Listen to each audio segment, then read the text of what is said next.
Naturally, Pharrell will have a beat in his head. He'll put it down. He'll have the sequence or idea. He may have some drums laid down. The drums may sound shitty as hell. They may sound crummy, but it'll be a good groove. And he'll have the hook already in his head and how it should go. He'll probably have the video. He'll have as much as he can laid down, beat-wise, rhythmically, keys, whatever. And then I'll hear it and I'll try to lace it. To me, I consider myself like a band. You know what I mean? Like, you got a song, let me be your band. I'll fill it in what I can, make it sound good, do what I can to make sure it's a dope song. You should start on something that that can't accommodate you fully, so that you strive for more and you realize it's something you want to do. But damn, this doesn't have that capability. So then you work a little harder and you save up your money, and it makes you appreciate it. And you from that point on, you're beginning to master all of the equipment that you use. That's what's important. Exactly. You can't master like a full-on studio in 1 year. You can forget about it. But what you can master is the art of playing piano and reading, and learning on small equipment and knowing when it's time for you to expand. That's how we did it. I mean, not to say that it's the only way, but there's all these equipment that emulate old things. If you don't even know those old things you're emulating, what's the purpose? That's right. I'd like to show you the petals of the seed, because I was the seed, like I was planted. And what I grew into was this. Outside of Timberland and Missy and myself and Chad, there's not much more here. And that's not an industry. There's no Capitol or Sony buildings here. That doesn't exist. So who's gonna teach these kids? And I just was like, you know what? We're gonna do it.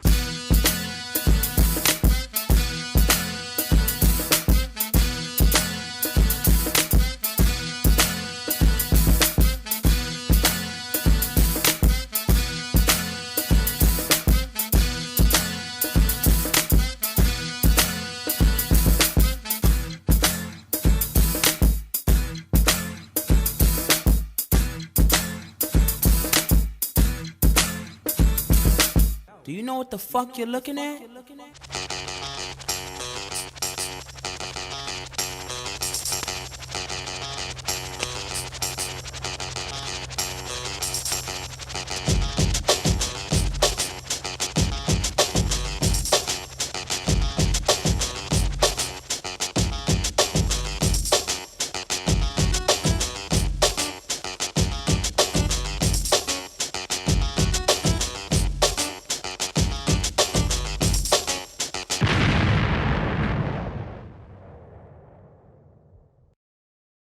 The Neptunes, a duo that dominated the tail end of the 90s till the mid 2000s with a unique sound, whether it was in rap, R&B, or pop. The duo being comprised of Chad Hugo and Pharrell Williams. Chad is known for being the behind the scenes type of guy, while Pharrell is the more popular person in the group. Notice how I said popular and not more skillful, because I don't think anyone's denying Pharrell's popularity or talent, but I think people need to put more respect on Chad Hugo's name, because he's a genius as well, and I don't think people really give him the credit he deserves. So this documentary will be giving both Chad and Pharrell their flowers. I've been wanting to do this documentary since I did a video on clips, which you should definitely check out, link in the description. There's a lot of stuff me and my partner are going to discuss today.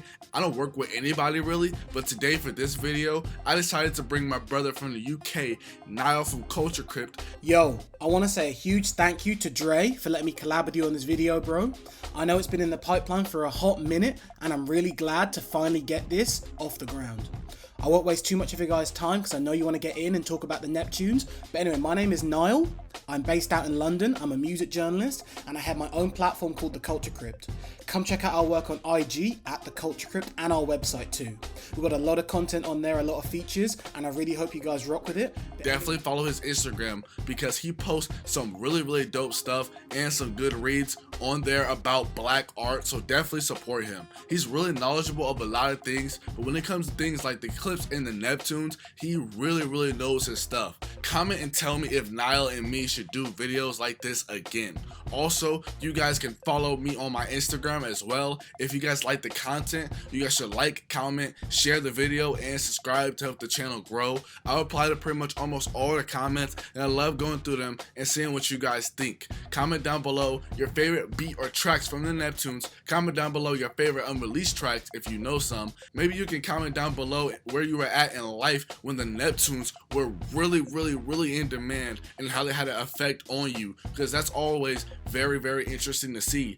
Also, let me know where you are tuning in from. Represent where you're from. This will be a two-part series on the Neptunes, with the first part being about the start all the way up until 2010, and then the second part will be from 2011 till now, but will also include their legacy and stuff about their abundance. And when I say abundance, I mean an abundance of unreleased music with people like Teyana Taylor, Usher, Family, Pharrell, Roscoe P. Coltrane, Clips, etc. Without further ado, I give you the first episode of the Neptunes documentary. Okay, so the Neptune story starts back in the early 1990s. Chad, Hugo, and Pharrell Williams met at a gifted and talented summer camp, and things have never really been the same since. Around this time, they linked up with Pharrell's cousin Timbaland, who was making a name for himself in the industry as a part of Swing Mob with Devontae Swing. The duo actually joined a group called SBI, or Surrounded by Idiots for short. And around this time, Pharrell also went under the rapping name Magnum, which I find really funny, because Pharrell's one of the most well-known celebrities who can really go by just his first name, and the fact that he went under the name Magnum is kind of wild. But anyway, SBI didn't last for long, and the guys went their separate paths, and Timbaland obviously went on to have a fruitful career as a part of the duo Timbaland and Magoo, as well as producing for people like Jay-Z, Nelly Furtado, Missy Elliott, Genuine, and Justin Timberlake, to name a few. Now, dates and details aren't exactly clear on this, but an industry source actually told me the Neptunes weren't always a duo. Before settling on production and songwriting, the Neptunes were a 4-piece R&B group with childhood friend and R&B singer Mike E, as well as Shay Haley. Shay Haley would later join up with the Neptunes once again, later on in the story, for the N.e.r.d. project, but we'll get to that in a little bit. Now anyway, after deciding to scrap the 4-piece like R&B get-up, Pharrell and Chad were at a local VA talent show where they met industry vet and R&B producer Teddy Riley, known for working with the group Blackstreet. Now the first track the Neptunes did alongside Teddy Riley was Wreckx-n-Effect's Rump Shaker. Wreckx-n-Effect was a Harlem rap group that was really popular in the early 90s, and funny enough, Rump Shaker actually stands as their highest charting single. This really showed the Midas touch the Neptunes had even from early on in their career. Like, imagine your first track being as big as Rump Shaker was. But anyway, they continued to work with Teddy, and around 93 they got to have some input on the remix to SWV's Right Here, the Human Nature version. Right Here stands as one of SWV's most signature tracks, and on the Human Nature remix, which samples the Michael Jackson track of the same name, you can actually hear Pharrell's voice in the opening lines of the song. Anyway, Pharrell and Chad stuck out with Teddy once again, and they actually landed some major work on the self-titled debut Blackstreet album in 1994. Now, when they recorded the first Blackstreet album, the only real contribution left by the Neptunes was the track Tonight's the Night, which was penned by the Neptunes' older sister figure Tammy Lucas, as well as Pharrell and Chad. Now, interestingly enough, there was a lot of leftover material on the first Blackstreet album, and the original introduction of the album featured a rap verse from Magnum, which is the stage name Pharrell went under at the time. Now, you can find parts of this intro on YouTube, and to be honest guys, I just really want you to hear it. It's kind of wild to hear Pharrell rapping on this Blackstreet album, considering most major audiences hadn't even heard of Pharrell or the Neptunes at this point in time. Baby, there's no stars. Lift up the neck, check the basketball. Watch them drop like drawers. It's wet like Niagara Falls. I make you beg for the leg, then look at your grill. Honey, I'll be dead if looks could killing. That as is my proclamation. It's the driller, cat killer, boom, knockerization. Now, since we was discussing Pharrell's rapping ability and rapping tenure in the early 90s, I thought it would be interesting to discuss the fact that Pharrell actually submitted and recorded a verse for the A Tribe Called Quest track, The Chase Part 2, for their third album, Midnight Marauders. Now, the track was never actually picked up by Tribe, and his verse was left on the cutting room floor, but Pharrell would continue to show his love and adoration for Tribe when he submitted verses for their fourth album, Beats, Rhymes and Life 2. Now, the Neptunes really did continue on their grind throughout the mid to late 90s, where they actually landed upon an album called Truly Soulful by R&B singer Tammy Lucas. As we mentioned prior, Tammy was a big sister figure to the duo, and she often provided them mentorship alongside Teddy in the early portions of their career.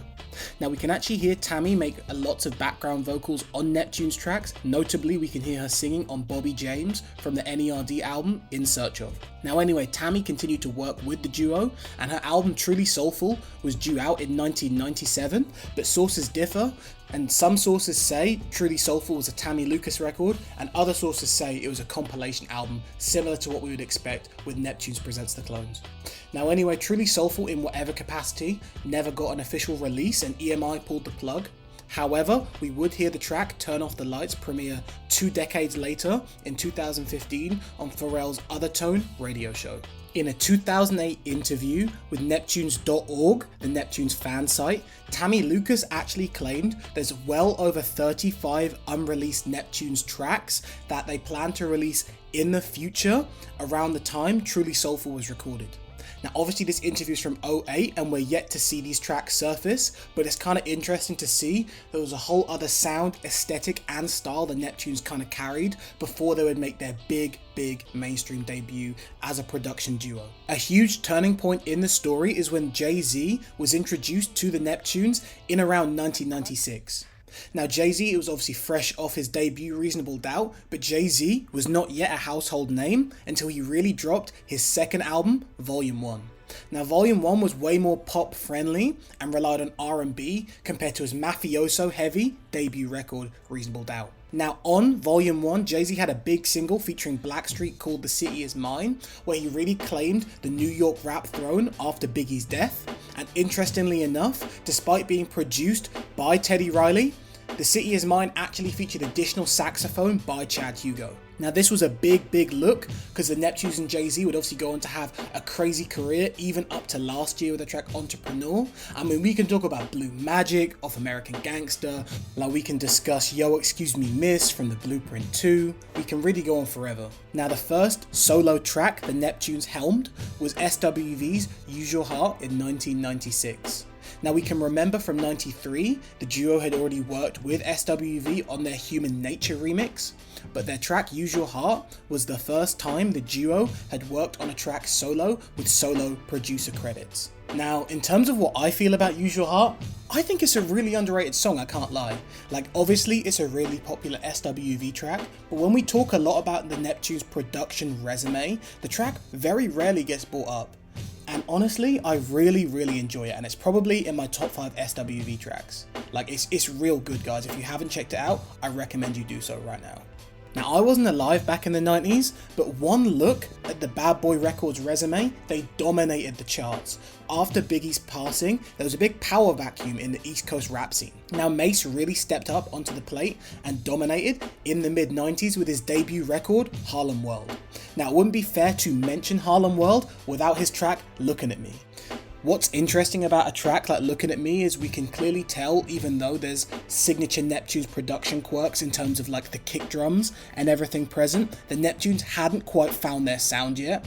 What we would come to see in the coming years is the Neptunes would really cement their sound, because I can imagine back in the early 90s, Diddy had a real strong grip of the executive production and the sonics behind what Mase would be putting on his album, so the Neptunes probably had to play second fiddle to what Bad Boy Records really wanted at the time. Guys, 1998 was a crazy year for rap.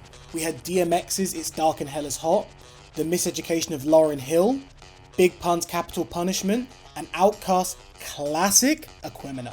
And if that wasn't already enough, the Neptunes were really climbing the industry ladder and cementing themselves as top tier producers. And this is due in part to their song with Noreaga called Super Thug. Super Thug was really interesting because Capone and Noreaga as a duo had dropped their album The War Report in 1997, a year prior. Now I'm pretty sure around this time Capone went to prison, so Noreaga was really left out to fend for himself as a solo artist.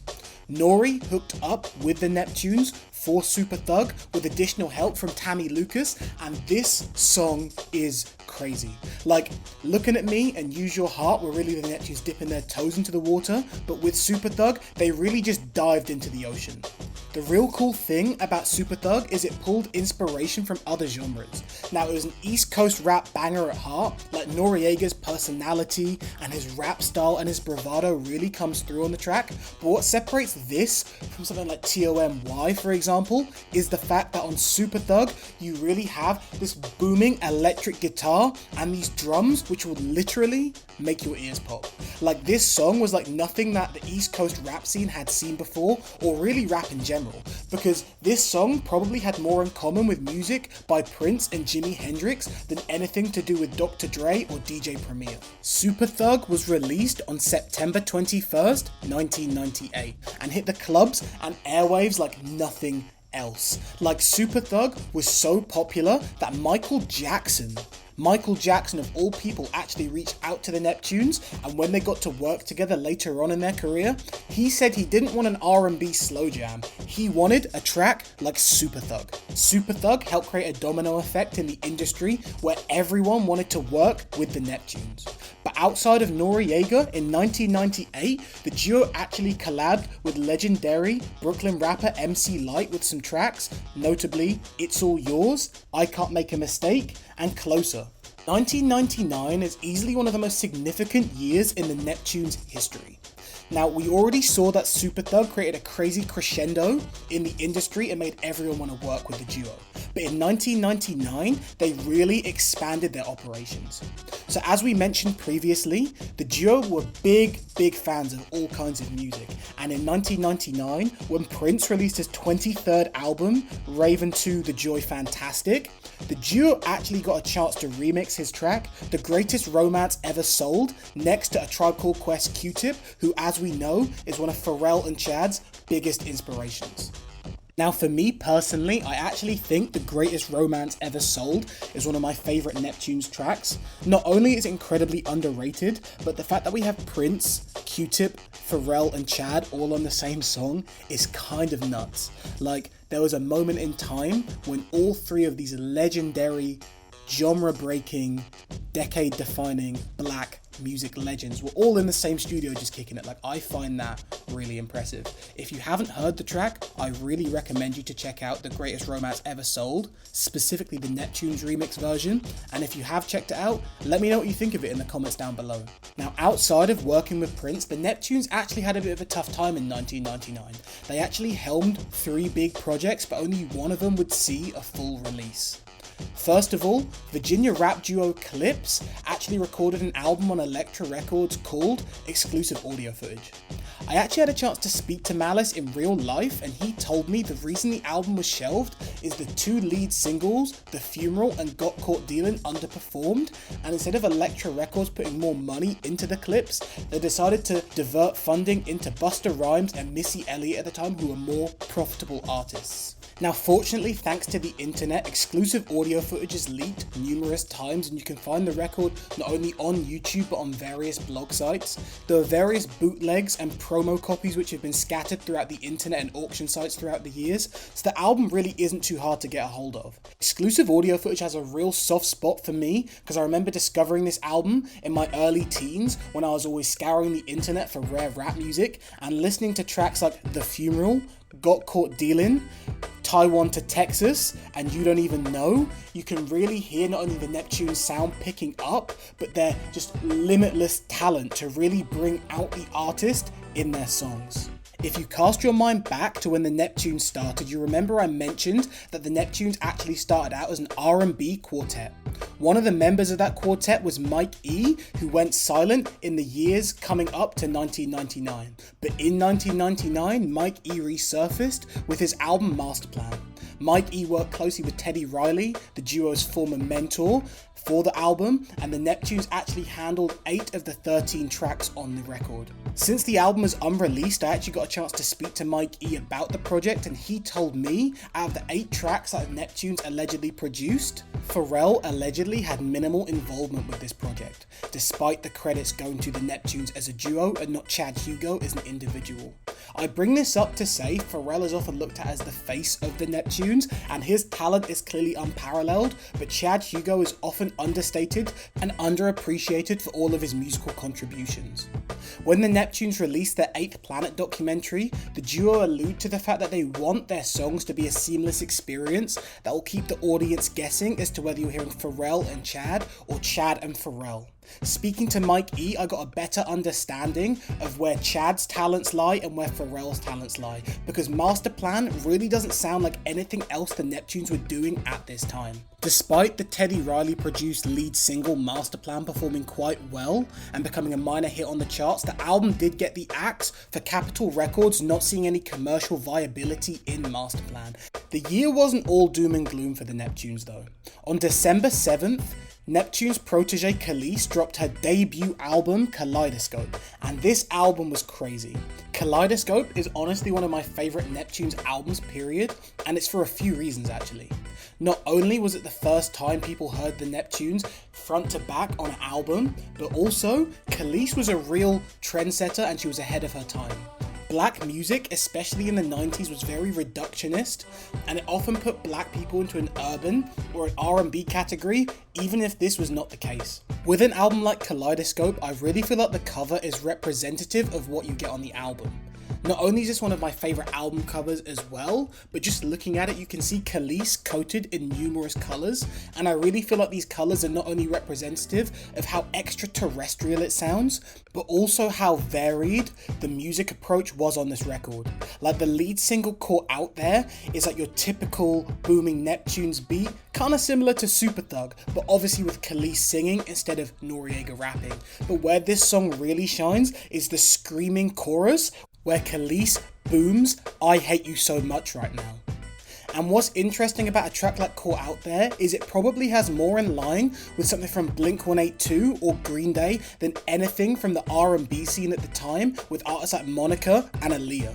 What's notable about Kaleidoscope is in 2020, Rolling Stone actually named the album 391 on their updated list of the 500 greatest albums of all time, which is a crazy feat for not only Khalees, but the Neptunes production as well. I also want to note that Kaleidoscope marks the debut appearance of rock, rap, funk outfit N.e.r.d, pioneered by the Neptunes with additional help from childhood friend and kind of everyman, Shay Haley. Track 9 on Kaleidoscope features R&B singer Mark Dorsey and of course N.e.r.d, and this song is like a positive, uplifting track for black kids across the world, but in the second half, Pharrell and Shay rap back and forth, and I find this really interesting because obviously N.e.r.d often strayed away from hip-hop and typical black music and opted for more of a rock funk aesthetic, so to hear their debut be really rap focused is kind of interesting and shows how they deviated from their original style, which makes you wonder if N.e.r.d was originally planned to be something other than the genre-bending funk outfit that we would come to know them for today. Also, to close out 1999, the Neptunes and Khalees collabed with ODB on his second album for the single Got Your Money, and this track was huge. It was a big club song and actually peaked at number 4 on the US rhythmic charts. One thing I really do want to say about Got Your Money is the song and the music video is very funk influenced, and just looking at it you can really see how ODB and the Neptunes pulled from 1970s blaxploitation movies, and it's just evident throughout. What was really cool about Got Your Money is it didn't sound anything like Super Thug, but it still had all the similar quirks of production that we would expect from the Neptunes, which not only showed their range, but just their ability to craft hits for literally anyone. So in the year 2000s, the Neptunes really continued what they were doing in 99, however this time they were really working with more bigger names and more varied artists. So for example, they worked with Jamaican dancehall artist Beanie Man on his album Art and Life, as well as Jay-Z on his Rockefeller The Dynasty album. The Neptunes penned the track I Just Wanna Love You, Give It To Me off of The Dynasty, and it was easily the highest charting single on that album. Now the song is notable for not only featuring legendary actor John Witherspoon in the video, but Jay-Z isn't really a singles artist, and I Just Wanna Love You, Give It To Me is easily one of his most prominent and well-known tracks that he performs to this very day. The biggest single the Neptunes probably released in 2000 was the song Shake Your Ass by former No Limit rapper Mystical. The track, again similar to I Just Wanna Love You and Got Your Money, was another club hit for the Neptunes, and it really not only turned heads with audiences as well as major record labels. In 2000, the duo were no longer some obscure production duo, and they were really established as a mainstream powerhouse within the industry. This is interesting because a lot of people probably saw the Neptunes kind of came out of nowhere, but as we know from their extensive 10-year career at this point, they had really been on a steady grind after releasing hit after hit after hit. The Star Trak record label was launched in conjunction with Universal Records, and Star Trak Entertainment would go on to sign legendary artists such as Snoop Dogg, fresh off his No Limit run, Slim Thug, Robin Thicke, a young pre-Good Music Teyana Taylor, Famlay, and Nigo's rap group, the Teriyaki Boys. One of the biggest rap figures the Neptunes were connected with in 2001 was Philly's Most Wanted. Philly's Most Wanted was comprised of Bubonic and Mr. Man. Their debut album, Get Down or Lay Down, was released on Atlantic Records in 2001. Now, despite getting some pretty positive reviews, the album actually underperformed commercially, and Atlantic Records actually dropped the duo. The album's lead single, Cross the Border, did however become a minor hit, peaking at 98 on the Billboard Hot 100. Now, Cross the Border is actually a real smooth song, and it's similar to the tracks the Neptunes would go on to produce with Clips on Lord Willin' the year following. Now, in terms of stats, the Neptunes produced 11 of the 18 tracks on Get Down or Lay Down, but other than that, I gotta say, my favourite track on the tracklist is the album opener Radical, which features some back-end vocals from Khalees as well as Pharrell, and honestly the beat is a great representation of the Neptunes sound in 2001, as well as the kind of style, bravado and energy Philly's Most Wanted brought to the table. Now, I'm really excited for this next part because Latrell's album Dirty Girl, Wrong Girl, Bad Girl is a personal favourite of mine. 9/11 ended up pushing the record back from September 01 to the October, but when October came, the record was nowhere to be found on store shelves. Now, Latrell's album, although it wasn't released, did produce one minor hit single with House Party. Although House Party wasn't too popular on the charts when it debuted back in 01, in the years since its release, it's actually fared pretty well and is often regarded as a Neptunes fan favourite. One of the reasons for the song's resurgence in popularity over the years is, of course, its signature Neptunes bridge. Just like the track Frontin' or Robin Thicke's Wanna Love You Girl, it features a real catchy Neptunes bridge which lets you know Chad, Hugo and Pharrell had their stamp of approval all over this track. Now guys, this next point is brought to you exclusively by the chrque fact-finding division. When I say this is really unknown, this is really unknown, guys. So basically, when I was doing my research, I actually discovered that on the first Clips album, which was shelved, they have a track with Khalees and Pharrell called You Don't Even Know. And when I listened to the Latrell album a few years back, I noticed she also has a track called You Don't Even Know. And the craziest thing about both of these songs from two unreleased Neptunes projects is they are actually the exact same song. Now, I really want you guys to check these out and let me know what you think, and which version do you prefer, the Clips version or the Latrell version. I think showing that Latrell and Clips both had the same skeleton of a track for both of their respective projects shows how much of a hand the Neptunes really had in cultivating and mentoring their artists, in the sense that Clips and Latrell had vastly different styles, but the Neptunes still managed to make pretty much the exact same instrumental work for both artists. 2001 was also a big year for the Neptunes and their singles resume. They produced a couple tracks on Ray J's album This Ain't a Game, including Wait a Minute with Lil Kim, as well as Formal Invite, which features a rap verse from Pharrell. They also produced the only non-Jermaine Dupri or Brian Michael Cox beat on his track Take You Home from Bow Wow's second album, Doggy Bag. Not only this, but the duo managed to make a producer paradox when they teamed up with R&B and songwriting legend Babyface, who's worked with everybody from Ariana Grande to Mariah Carey and Toni Braxton, Curation went on Babyface's album Face to Face. Now Face to Face featured 2 Neptunes beats with There She Goes, the album's lead single, as well as Stressed Out. Now Stressed Out is easily one of my favourite Neptunes beats from this era, and Babyface floats over this beat. I'm telling you, he floats, and it is an R&B hidden gem. Now, although the Neptunes were renowned in the worlds of hip-hop and R&B, they had a major pop crossover on their hands with Britney Spears. Britney Spears was coming off of 2 successful albums, and she was looking to shed this childlike image for her 3rd release, Britney. Now, Pharrell and Chad actually helmed 2 tracks for Britney with I'm a Slave for You, which was an international top 40 hit, as well as the track Boys, which remix featured Pharrell and was on the Austin Powers soundtrack. Now, we'd actually be here all day if we discussed everything the Neptunes did in 2001, but one notable track they did was the Nelly remix to their track Girlfriend from their 2001 album Celebrity. Now, Girlfriend actually marked the first time Justin Timberlake, of NSYNC at the time, worked with the Neptunes, but it wouldn't be their last. Also, Michael Jackson, around 2001, was gearing up to release his final album, Invincible, and Pharrell and Chad actually pitched a bunch of tracks for Invincible. Michael Jackson, like we mentioned earlier, said he didn't want the R&B slow jams and he wanted something more like Super Thug, so a lot of those R&B cuts that Michael Jackson didn't want ended up on Justin Timberlake's first album, Justified, along with a handful of the Latrell sessions. I know in 01 we've spoken about a lot of stuff, but easily the biggest moment from this year was the first album by n.e.r.d, In Search Of. Now over here in Europe, In Search Of actually dropped a year before it did in the States in 02, back in August of 2001. Personally, In Search Of is my favourite thing the Neptunes and n.e.r.d have ever done, and looking at my CD copy of this, because the one on Spotify and Apple Music is the re-release, it actually says In Search Of was a limited edition album produced by the Neptunes. I can assume the album was marketed this way because n.e.r.d were relatively unknowns other than the one Khalees track they'd appeared on, whereas the Neptunes at this point were pretty much producer household names. Now on this album, some of my favourite tracks are Provider, Run to the Sun, Bobby James, and Rockstar.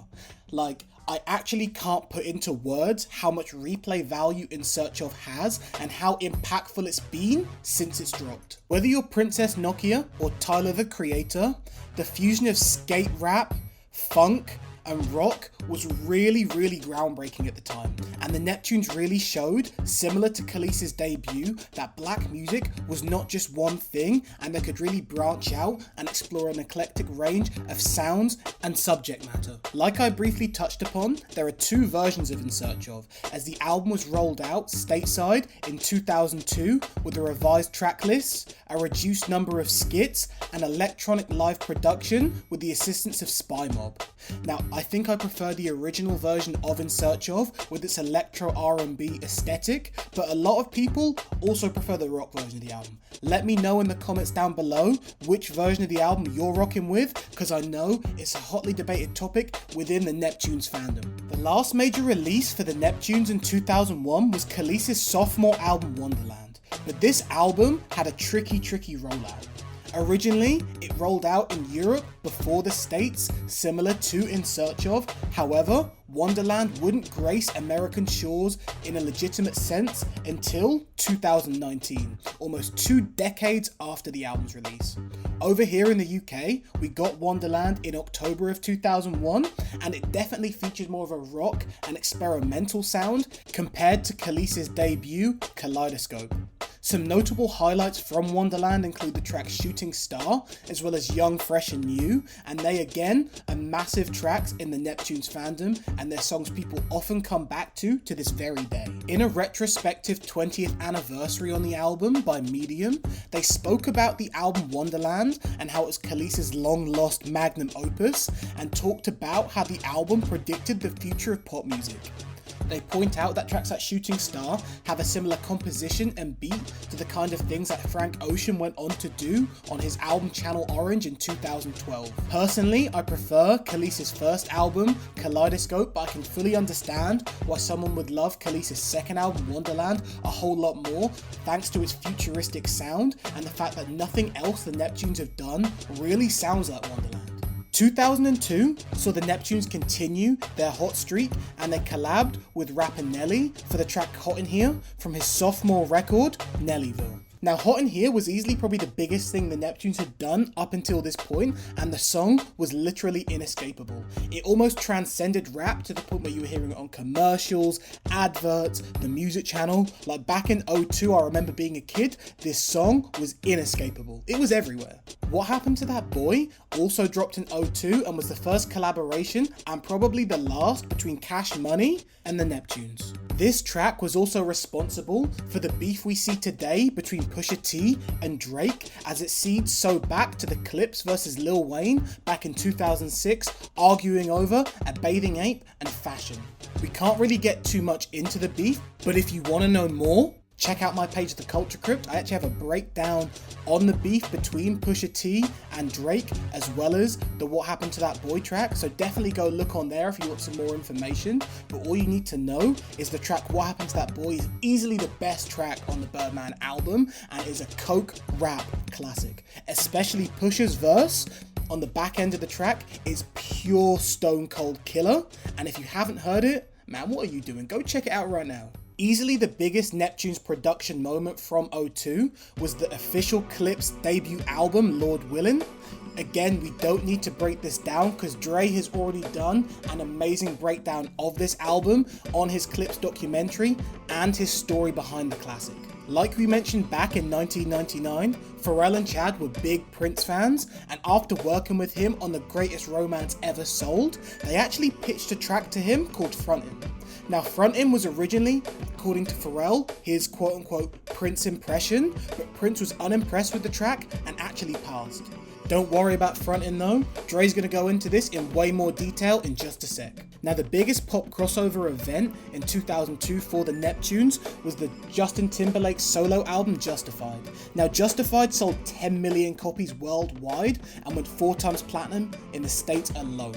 Like, Justified was inescapable with tracks like Rock Your Body and Like I Love You. They did not leave the radio station for 24 straight months. Now, obviously, they had pop crossover with their Britney Spears collabs, but with Justified, with the exception of a couple Scott Storch and Timbaland beats, they pretty much produced the whole album, and it was strengthened by the unreleased Latrell and Michael Jackson material, which was pretty much a goldmine at that time.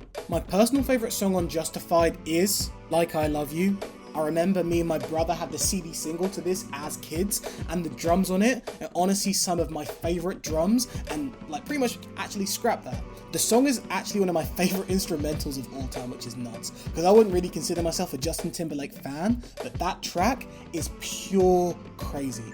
Honestly, it's really slept on because I know Rock Your Body was the big single on the album, as well as Timbaland's Cry Me a River, but yo, Like I Love You honestly has a special place in my heart. Another notable song I want to bring up is Senorita, because this again is the Neptunes operating at the highest level. Like, Pharrell comes through with the intro and Justin Timberlake completely kills the track. Like, that's how the album opens, and I really feel like Senorita sets the tone for the whole album. Now, 2002 was a pretty big year for the Neptunes, but that's nothing compared to the crazy year the Neptunes would have in 2003. But anyway, I've been Niall. I'm gonna let Dre take over now and fill you in on everything they did from 03 up to the present day.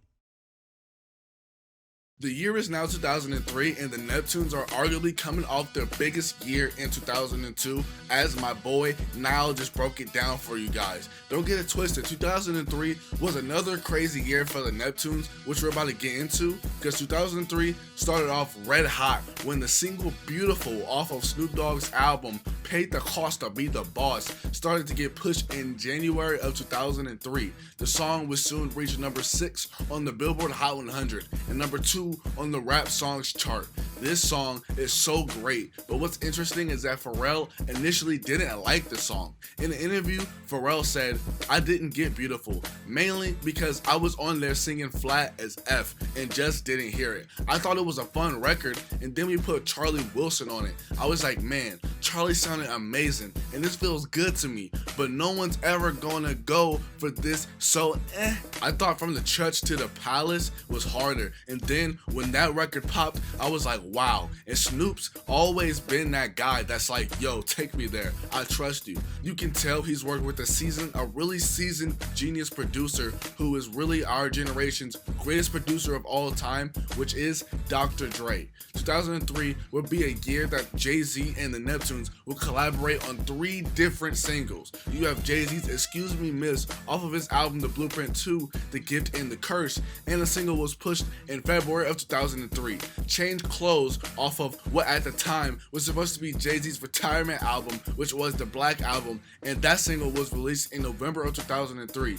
Now we got the song Frontin', which also featured Jay-Z, which was the debut solo single for the Neptunes compilation album, The Neptunes Present Clones. What's interesting is that Pharrell originally penned that song for Prince, but Prince turned it down. In an interview, Pharrell said, "Prince was so cool. I tried for years to make records for him. My first attempt at making a record for him was Frontin'. He didn't want it. I think he heard the melodies, and again, it's been so long, he might have heard the hook and maybe the verses or whatever. I think I wrote a different version for him and he wasn't into it. That was me pretending to be him. It was what I thought would have been good for him at the time, but he was like, nah." But we did do either before that or after that, we did this remix of The Greatest Story That's Ever Been Told. I think that might have been before. Then I tried to make Frontin' for him, and he was just like, I don't even know if we heard back. The answer was just no. Frontin' would end up peaking at number 5 on the Billboard Hot 100 chart and also reaching number 1 on the Hot R&B Hip Hop Songs chart in 2003. In August of 2003, the compilation album The Neptunes Present Clones was released. The album peaked at number 1 on the US Billboard 200 chart with first week sales of 250,000 copies in the United States. Almost a week later, Khalees would release the single Milkshake for her upcoming album, at the time, Tasty. The single would end up peaking at number 3 on the US Billboard Hot 100 and becoming Khalees' highest charting single to date. The Neptunes have a lot of beats and songs that were both brilliant and groundbreaking for their time, but this song was definitely one of them ones, and it makes it more interesting that allegedly this song was originally going to be given to Britney Spears, but obviously it ended up being Khalees'. The song was inspired by an experience Pharrell had taken in the sights and sounds of Brazil's club scene. About this song, Pharrell has said, "We had never seen anything like that or heard anything like that, and so when I came back, I was like, man, I want to do something that evokes that kind of feeling. So instead of doing booty shaking music, I tried to use some more Middle Eastern sounds and completely just twist it as much as I could. It would be something that even in Brazil, they would go, okay, we like the rhythm of this, we like the feeling of this, but this is from somewhere else." I should also say that the album Tasty would be released under Star Trek and Arista Records, with the album peaking at number 27 on the Billboard 200 with 94,000 copies sold in its first week. This will be the best chart week of her career. Also in 2003, Billionaire Boys Club was founded by Pharrell and Nigo. If you don't know who Nigo is, well, basically he's the founder of Bape, which guys like Pharrell and some others really made popular in the States. I recently seen that Soulja Boy clip where he's basically saying that he's one of the first to be wearing Bape, which is absolute cap. I really like Soulja Boy, and he was like my favorite rapper back in the day for real. But when did Crank That come out? Like 2007? People like Pharrell in the clips had already been rocking it. Plus, they was getting it from the source, which is Nigo.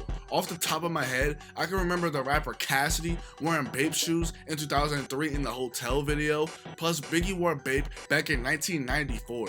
Granted, it wasn't his, but you get the drift. Shoot, Clips had Bape on in the Mr. Me Too video, which was like what, 2006? Anyway, I'm just going like I'm getting a little bit too sidetracked on this topic. Like I really went off script and off the dome on that part, but a lot of that is just from my recollection. And I'm sure that there are more instances of rappers wearing Bape like before 2007 and all that.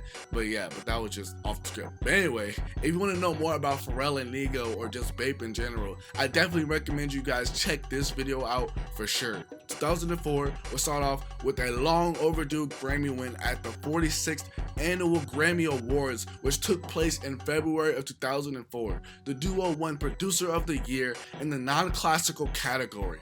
You would think of how much they dominated the early 2000s, they would have been had one. But I also read a couple of articles, and they said one reason it took so long was because the various record companies they recorded for didn't submit their names for consideration in some years. Before they won, I think that the only time that they got nominated was for their contribution to Nelly's diamond album Nellyville, where they produced the song Hot in Here. A month later, n.e.r.d. would release their second studio album Fly or Die in March of 2004. This album would be different from their debut album In Search Of, because in an interview, Chad said, "We're the ones playing the instruments live this time. I just started playing guitar last year, so I'm learning as we go. Pharrell's playing drums. Last time, we didn't have time to learn certain instruments, so we got Spy Mob to help us out." In that same interview, Chad was asked, why didn't the group go down the path of a live band originally, and he basically said that at that point in time, people were so used to what they were doing as the Neptunes, and they didn't want to just stick with their Neptunes fans. They wanted to do something different and appeal to more types of people. In Chad's words, this album was all over the place, but with a little bit more direction compared to their last effort. Even in the songwriting, where Pharrell wrote songs with more issues involved and more storytelling, songs that you can really listen to and take apart. Charting wise, this is the highest charting n.e.r.d. album, with their peaking at number 6 on the Billboard Hot 200 chart. Also that year, the Neptunes were doing a lot of work with Snoop Dogg, producing 2 singles for his album R&G, Rhythm and Gangsta The Masterpiece. The 2 singles were Drop It Like It's Hot and Let's Get Blown. Drop It Like It's Hot ended up being a smash hit, with it going number 1 on the Billboard Hot 100 chart for 3 weeks. This was also Snoop's first number 1 record as well. What can't I say about the song? I mean, like, it's iconic. Everything from the beat, the hook, the tongue clicks, everything. The song would actually end up being nominated the next year for Best Rap Performance by a Duo or Group and Best Rap Song, but the song would lose both categories, and unfortunately, until this day, Snoop Dogg has never won a Grammy, which is just a travesty. The song Drop It Like It's Hot has some history behind it in itself. Snoop and Pharrell talked about it in depth on an episode of GGN, which you guys should go definitely check out and if you want to know more. But some things to take away from the interview is that Pharrell made Snoop Dogg redo his second verse, and the song was supposed to be done, but then Chad added in the synth drop to the beat, and to me that just like completes the beat. I can't imagine like the beat without it, because that's possibly my favorite part of the beat. Let's Get Blown was pushed later, but it didn't repeat the same success that Drop It Like It's Hot had. It ended up peaking at number 54 on the Billboard Hot 100. The Neptunes, however, were nominated for Producer of the Year, non-classical, at the Grammys for composing this song. R&G, The Masterpiece, would be released in November of that year under Doggy Style, Star Trek, and Geffen Records. The album peaked at number 6 on the US Billboard 200, selling 225,000 copies in its first week, and the album fell to number 9 on the Billboard 200, selling 203,000 copies in its second week. 2005 is the year we really started seeing some changes, and we'll get into that in a bit. In February of that year, we saw the release of a single Touch off of Omarion's album O. That song would end up peaking at number 94 on the Billboard Hot 100 chart, but from my understanding, I think that Pharrell had a big role in the song when it comes to the Neptunes between him and Chad. A month later, the single Holla Back Girl off of Gwen Stefani's album Love Angel Music Baby was released, and I believe this was the 3rd Neptunes song to go number 1 on the Billboard Hot 100 chart and maintain the number 1 position for 4 consecutive weeks. What's interesting is that before the song was created, Pharrell and Gwen had a studio session, but they didn't have a great session. At this time, Gwen was working a lot with the band No Doubt, but she wanted to take a break and make a fun dance record. Her label boss and others were looking for her to make another record, but now she didn't have No Doubt, and she was even hit with writer's block. She nervously turned to a host of producers, songwriters, and musicians for creative help. This is what led her to Pharrell, because Gwen felt like he was on the same creative wavelength as her. She already had a bunch of songs for her album, but she felt like she was missing something. She decided to give it one more try and tried to work with Pharrell, and then the next thing she knows, she got booked for 7 days in the studio with him. The first couple days would go smooth, and 2 songs were made in those days that never ended up making the final cut for the album. But on the 3rd day, Gwen was ready to wrap it up, but Pharrell stopped her and played her a track that ended up being Holla Back Girl.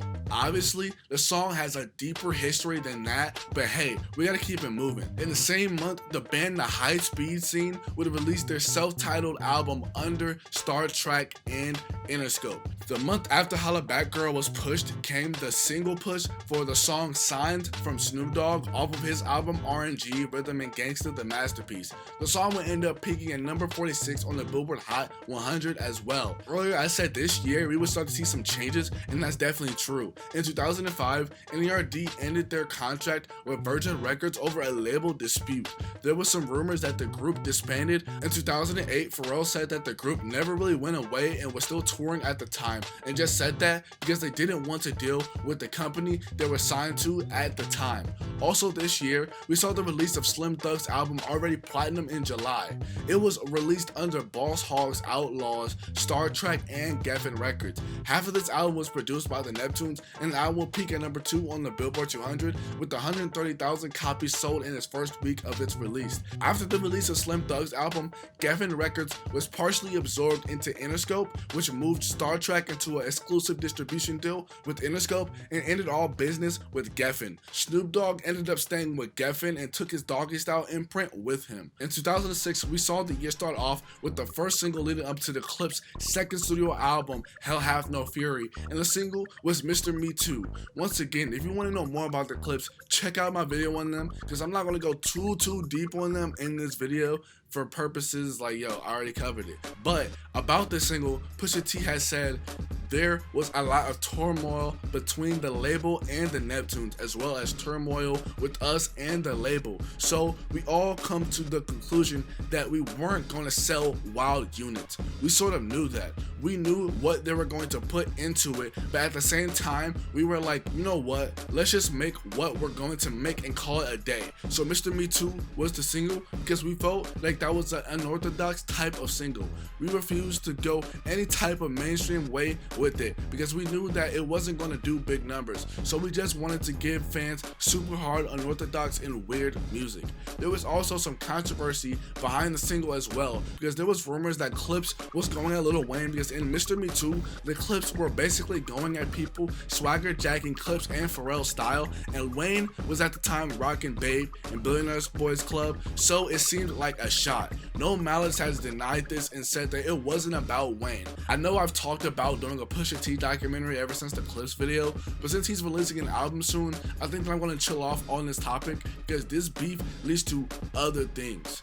Mr. Me Too was released in April 2006, and 2 months later, the Teriyaki Boys released their single Tokyo Drift Fast and Furious, which featured in the 2006 film The Fast and Furious Tokyo Drift as the main theme and also was featured at the end credits. This song also appeared on the band's second album, Serious Japanese. For those who don't know, the Teriyaki Boys is comprised of Ilmari, Rio Z, Verbal, Wise, and Nego. A month after Tokyo Drift Fast and Furious came out, Pharrell would release his debut studio album In My Mind, and it peaked at number 3 on the US Billboard 200, selling 142,000 copies in its first week. The album received generally mixed reviews from critics. In retrospect, Pharrell looks at In My Mind as a mindless album and nothing to brag about. In an interview, he said, "I wrote those songs out of ego, talking about the money I was making and the byproducts of living that lifestyle. What was good about that? What'd you get out of that? There was no purpose. I was so under the wrong impression at the time. The money was too loud, the success was too much, the girls were too beautiful, the jewelry was too shiny, the cars were too fast, the houses were too big. It's like not knowing how to swim and being thrown in the ocean for the first time. Everything is just too crazy." Also in July, the single Moneymaker for Ludacris's album Release Therapy was released, and it eventually went #1 on the Billboard Hot 100 chart, proving that the Neptunes still had it. The song would end up winning Best Rap Song at the 49th Annual Grammy Awards, and also Release Therapy won Best Rap Album that year too. A couple of months later, Robin Thicke would release his album The Evolution of Robin Thicke, which was released under StarTrak and Interscope. This was his first project under StarTrak. The album peaked at number 45 on the US Billboard 200, selling 20,000 copies in its first week. The next month came Clips's long-awaited sophomore album Hell Hath No Fury, which was released under Rehab Gang, StarTrak, and Jive. The album peaked at number 14 on the Billboard 200 with 80,000 copies sold in its very first week. This is definitely a classic, and one of those classic albums that people talk about but also don't talk about enough, because man, this album is just bananas. What's interesting is that Pusha T had this to say about the album. Hell Hath No Fury was actually a Jay-Z album. Pharrell had originally made all those records for Jay-Z's Kingdom Come. I got wind of all these records, and for whatever reason, the deal wasn't solidified. And I hit Pharrell like, how the F you gonna give these beats to this man and my album ain't effing done? This is my effing album right here. What the F is wrong with you? Then whatever was going down and whatever red tape happened during albums, Jay-Z picks other beats and we ended up getting it back. Speaking of Jay-Z though, in 2007, Pharrell appeared on 2 singles on his album American Gangster. The singles were I Know and Blue Magic, both produced by the Neptunes. American Gangster dropped in November 2007, and a month before that, Kaman dropped his second studio album, Make Sure They See My Face, under StarTrak and Interscope. This would ultimately end up being a relatively quiet year for the Neptunes. 2008 would start off with the lead single from N.e.r.d's third studio album, Seeing Sounds. The single was called Everybody Knows, All the Girls Standing in Line for the Bathroom. The single was released in May, and a month later the album was released. The album peaked at number 7 on the US Billboard 200, selling 80,000 copies in its first week. A little backstory behind the album is that the group returned to the studio in 2006 without a record deal after departing from its previous label, Virgin Records. N.e.r.d. put its own money into recording Seeing Sounds in studios in Miami and LA. Also, Chad Hugo would be more involved in this album because, according to Shay, during the first 2 N.e.r.d. albums, Chad wanted to stay home and be more of a family man, but this time out for their third album, he was more involved. I'll talk more about how the group was at this time towards the end of this segment. 2008, we would see the Neptunes largely produce Kaman's album Universal Mind Control, and also Robin Thicke's album Something Else came out under the StarTrak label that year as well. Also, the Neptunes would produce Give It To Me, which was a single for Madonna's album Hard Candy. Kicking off 2009, we had the Teriyaki Boys releasing their album Serious Japanese on the StarTrak in February. A month later, in March, the Neptunes would largely produce Fast and Furious original motion picture soundtrack that came out. A month after that, the band Chester French released their debut album Love the Future under StarTrak and Interscope. A couple months after that, we saw the release of the first official single, I'm Good, from the Clips's third studio album To The Casket Drops. The album To The Casket Drops would end up dropping in December of that year under Rehab Gang, StarTrak, and Columbia Records. It ended up peaking at number 46 on the Billboard 200, selling 31,000 copies in its very first week. Unfortunately, this will be the last Clips album.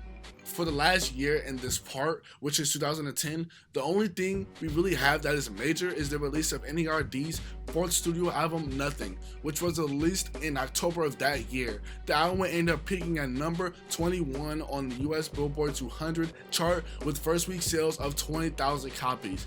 If you look at N.e.r.d's first 2 studio albums, they were met with critical success, but at this point in the storyline, their last 2 albums, which were Nothing and Seeing Sounds, were met with indifference. In reply to what happened, Shay said that EDM came in. The group had some internal issues, and it was an overall dark time creatively in the group. Pharrell said that around this time, the group was losing themselves. Pharrell was super depressed. The label wanted them to do more up-tempo records, and they ultimately followed suit. After this album, the members of the group went on to do their own things, and that is something that we will cover in the second episode of this series. Alright, this will cap off the video for today. Me and my partner on this episode will be working to get you guys part 2 as soon as possible. But in the meantime, definitely support this video. Like I said in the beginning of the video, if you mess with this video, definitely like, comment, share the video, and subscribe to help the channel grow. All in all, what do you guys think of this video and the Neptunes? Make sure to tell me in the comment section below what you think. I love you guys with all my heart. Peace.